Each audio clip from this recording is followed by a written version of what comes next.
Pemilik restoran ini adalah setan babi, dan semua karyawan di restoran tersebut ternyata berubah menjadi setan babi juga. Setan babi membuka restoran ini bukan untuk mencari uang, tetapi khusus untuk memburu manusia serigala. Begitu manusia serigala memakan makanan di restoran ini, perut mereka akan membengkak dengan cepat, seolah-olah siap meledak. Pria itu sangat menderita, dia berjuang untuk naik ke pohon, lalu tiba-tiba berubah kembali menjadi bentuk aslinya. Ketika perutnya semakin membesar, tiba-tiba perutnya meledak. Pria itu tergantung di pohon, darah tubuhnya mengering, dan organ-organ internalnya berserakan di tanah. Untuk menyelidiki penyebab kematian pria itu, Jack dan Henry menemui istrinya. Istrinya menjelaskan bahwa mereka berdua pergi ke restoran dan dia pulang lebih awal.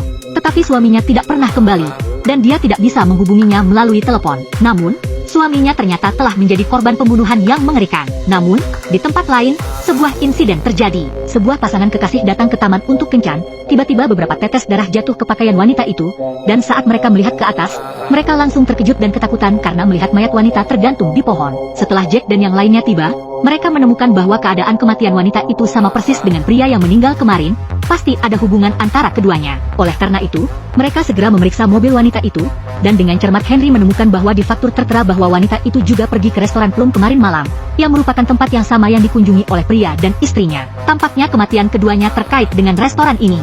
Setelah itu, Jack dan rekannya bergegas ke restoran tersebut. Pelayan mengatakan bahwa restoran belum buka, tetapi begitu dia tahu bahwa mereka adalah polisi, dia segera membuka pintu restoran. Pada saat itu, setan babi sedang memarahi anak buahnya. Dalam keadaan emosi yang tinggi, mereka semua kembali ke bentuk aslinya. Sebagai seorang pemburu setan, Jack dengan jelas melihat situasi ini. Namun, dia tidak ingin mengganggu dan membiarkan setan babi menyediakan menu yang dipesan oleh kedua korban. Namun, setelah dibandingkan, mereka menemukan bahwa sayur yang dipesan oleh kedua korban berbeda.